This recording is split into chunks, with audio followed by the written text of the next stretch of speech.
성령님과 관련하여서 주님께서 해주신 말씀이죠. 내가 아버지께 구하겠으니 그가 또 다른 보혜사를 너희에게 주사 영원토록 너희와 함께 있게 하리니 그는 진리의 영이다. 주님께서 말씀해 주고 계십니다. 성령님에 대한 말씀입니다. 우리가 편안하게 예배 드릴 때 하나님에 집중하고 예수 그리스도에게 집중하고 그리고 시간이 남으면 성령에게 집중하고, 시간이 남으면 삶이 좀 형편이 나아지면 그래도 뭔가 신앙에 집중할 수 있는 기회가 되면, 수련회 시간이 주어지면, 1박 수련회가 있으면, 한마음 수련회가 있으면 밤에 함께 모여가지고 땀 빼면서 성령님 취해서 성령님과 함께 성령님께 부르짖으면서 이렇게 신앙생활을 한다, 이런 이해들이 있습니다. 특별히 한국교회 성도들에게 이 성령에 관한 이해, 이 성령을 강조하는 교단에 비해서 장로교는 너무 밋밋하다, 너무 이성의 지적인 측면에 취해 있다 하면서 스스로를 가끔씩 외유하듯이 성령 충만한 것에 대한 어떤 조금 갈급함이 있고, 또 성령에 대해서 강조하시는 목사님 오셔가지고 말씀 전해주시면 또 새롭게 또 마치 아주 오랜만에 외식하듯이 그렇게 대하는 그런 경향들이 있습니다. 그런데 우리 주님께서 말씀하십니다. 내가 아버지께 구할 만큼, 우리 주님께서 성령이 우리에게 얼마나 중요하면 주님께서 제자들과 육신적으로 못 보는 시간 많이 길게 잡아봤자 3일이거든요. 그것도 3일도 금요일 날 오후 저녁, 그 다음에 토요일 저녁, 그리고 주일 새벽에 부활하시니까 육체적으로 못 보는 시간이, 이 지상에서 못 보는 시간은 길어봤자 사흘인데 그 짧은 시간도 우리 주님께서 제자들을 홀로 두지 않으시려고 성령을 보내겠다 말씀하십니다. 그런데 우리 주님께서 구하신다는 겁니다. 우리가 성령을 구해서, 우리가 성령 오라고 초청해서, 아니면 막 내 마음대로 살다가 어느 날 조금 마음 한구석이 좀 공허한 듯 싶어서 그래서 채워야만 하는 그런 액세서리가 아니라는 것입니다. 이게 본질이고 그리고 근원이라는 것이죠. 중요하다는 말씀입니다. 왜? 우리 주님께서 아버지 하나님께 구해서 하나님께서 또 다른 보혜사를 너희에게 주사 말씀하시니까요. 이 주님께서 구하신다라고 하는 말은 주님께서 구하시면 하나님께서 주십니다. 반드시, 확실히 보장된, 실현된, 성취된 그런 약속이며 그리고 가장 중요한 사건이다라고 하는 것을 우리에게 보여주고 계십니다. 우리 주님께서 구하셔서 성령을 우리가 받는 것입니다. 우리가 살다 보니까 필요해서 요청해가지고 받는 게 아니라 우리 주님께서 구하십니다. 친히 구하시고 친히 아버지께서 보내주시는데, 한 가지 이상한 것은 또 다른 보혜사라고 하는 이 성령에 대한 명칭이 많습니다. 성경에는 성령에 대한 명칭이 아주 굉장히 다양합니다. 예수님에 대한 명칭도 다양하고 하나님에 대한 명칭도 다양합니다. 그러니까 오늘 말씀을 받는 순간 내가 붙잡는 아버지 하나님의 모습은 어떨 때는 우수에 찬, 어떨 때는 격정적인, 어떨 때는 사랑에 푹 빠진, 어떨 때는 아들을 지극히 사랑하시는, 불기둥과 구름기둥이라고 하는 것은 완전히 다른 것입니다. 하나님께서 보호하시고 인도하시는 방법도 오늘 불같이 열정적인, 구름같이 우리를 부드럽게 감싸는, 얼마든지 다를 수 있거든요. 그렇기 때문에 하나님에 대한 이 명칭이 다양하다는 것, 이것은 믿음의 사람들에게 얼마나 하나님께서 친밀하신지를 보여주는 단적인 예인 것이죠. 그렇지 않습니까? 같은 관계이고 같은 자녀이고 같은 부부이고 할지라도 오늘 나에게 그는 어떤 존재입니까? 오늘 나에게 딸은 어떤 존재입니까? 오늘 나에게 부모님은 어떤 존재입니까? 세상 떠나건 계시건 그렇게 오늘 특별히 생각나는 날이 있습니다. 그런 날이 있거든요. 그냥 가족 생각 안 하고 시작하는 날도 있겠지만 어떤 날은 특별히 그가 생각나는 것처럼 이렇게 이 주님께서 성령의 명칭이 다양한데 그 다양한 성령에 대해서 말씀하시면서 또 다른 보혜사라고 표현해 주고 계시다는 거예요. 우리 주님께서 성령에 대해서 내가 아버지께 구하고 하나님께서 또 다른 성령을, 아니면 이렇게 하면 성령이라고 하는 명칭이 통일될 텐데 다르게 표현하고 있고 앞에다가 또 다르다라고 되어 있습니다. 또 다르다, 또 다르다. 그냥 내가 아버지께 구하겠으니 하나님께서 다른 보혜사를 이렇게 하셔도 되는데 앞에다가 또라고 하는 말이 붙으니까 어떤 느낌이 드십니까? 다른과 또 다른이라고 하는 말. 다른이라고 하는 말은 그냥 다른 것입니다. 그런데 헬라어에서 이 또 다르다라고 하는 이 말은, 또 다르다라고 하는 말은 두 가지 형태를 가집니다. 하나는 완전히 똑같은데 다른, 또 다르니 완전히 똑같은데 다른. 그렇죠. 컵을 우리가 커피 제가 우리 성도님들과 나누기 위해서 커피를 내리는 기계를 샀습니다. 커피 내리는 기계를 살 때 자주 파손되는 건 뭡니까? 유리 그릇이 이게 청소하다가 이게 세면대에 부닥쳐가지고 깨지기도 하고, 이게 다른 것은 플라스틱으로 돼 있어서 그래도 좀 깨지고 갈라져도 이렇게 쓸 수가 있는데 유리는 깨지면은 금이 가면은 다 새거든요. 그러니까 이게 단종되기 전까지 어떤 물건을 살 때 저는 길게 쓰는 경향이 있습니다.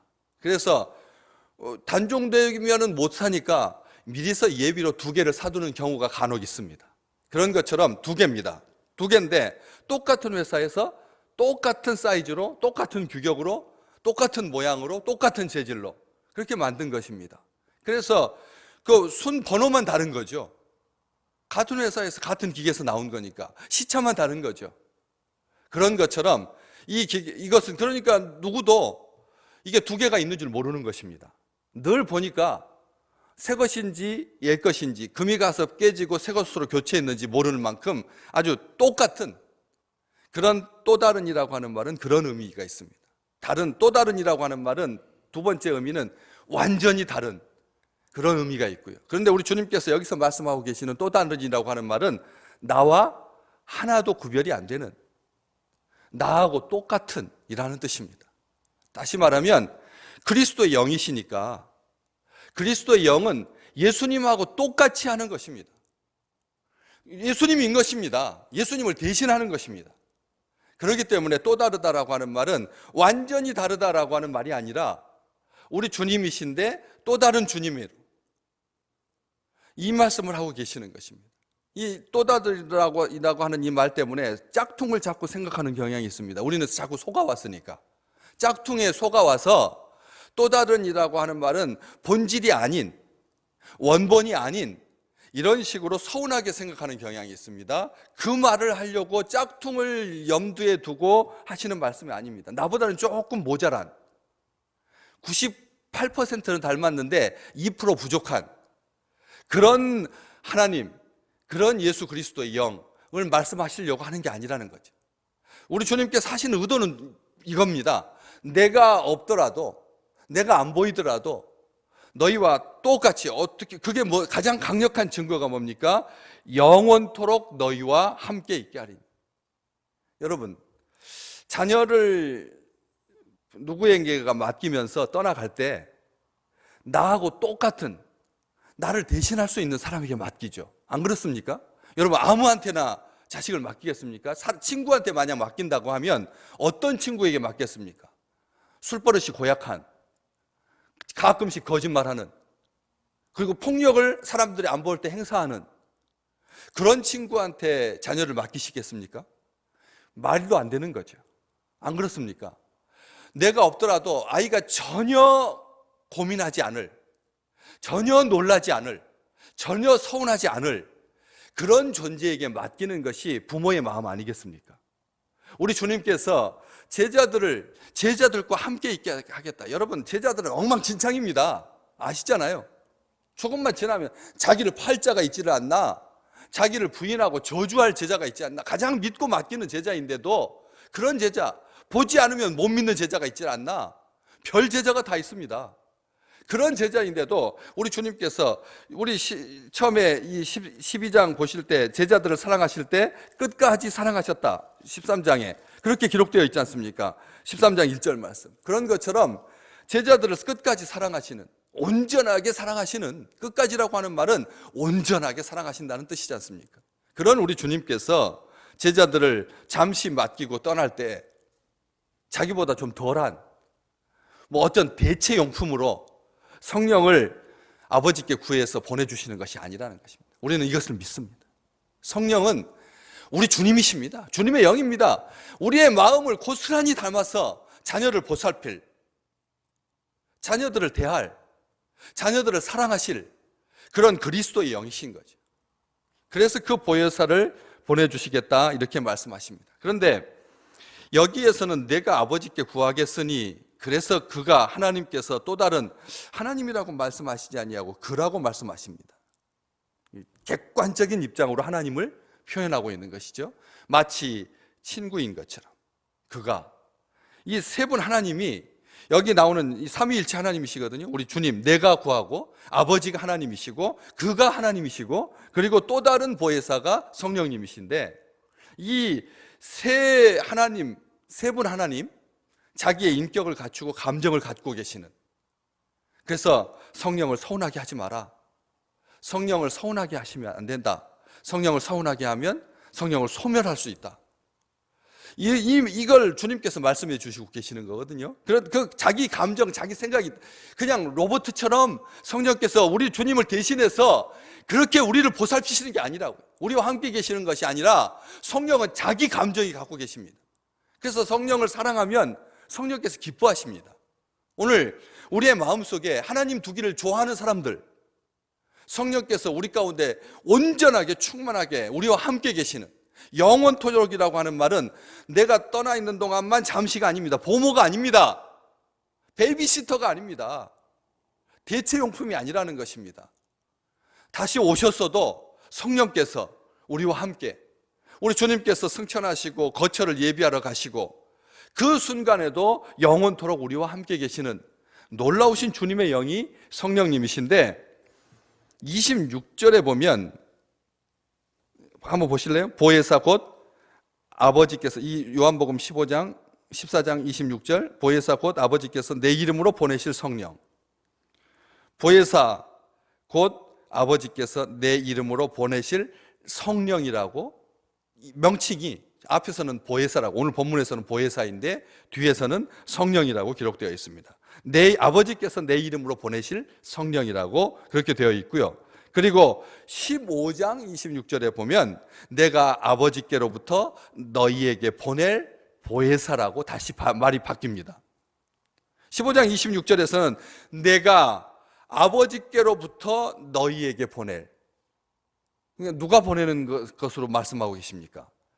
우리 예수님께서 보내시는, 아버지께로부터 너희에게로 보낸다. 아버지께로부터 받아서 아버지께로부터 너희에게로, 아버지께로부터 너희에게로 보낼 보혜사라고 되어 있습니다. 그러면서 설명하기를 곧 아버지께로부터 나오시는 진리의 성령, 진리의 성령이라고 하는 말이 합쳐지고 있는 거죠. 오늘 본 말씀 17절에 그는 진리의 영이라 이렇게 되어 있는데, 15장 26절에서는 아버지께로부터 나오시는 진리의 성령.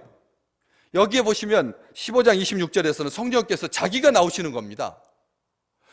예수님께서 보내시고 아버지께서 보내신다라고 하는 말이 앞에서 나오고 있는데, 그렇게 의존적인 분이 아니시라는 거예요. 성령님 의존적이지 않다는 것입니다. 자기 의식을 가지고 있고 자기 감정을 가지고 있고 똑같이 주님처럼 하나님처럼 우리를 돌보시고 우리를 사랑하시는데, 명칭이 진리의 성령이십니다. 다시 말하면 진리의 성령이라고 하는 말은 우리를 어떻게 하시는 분이라는 것입니까?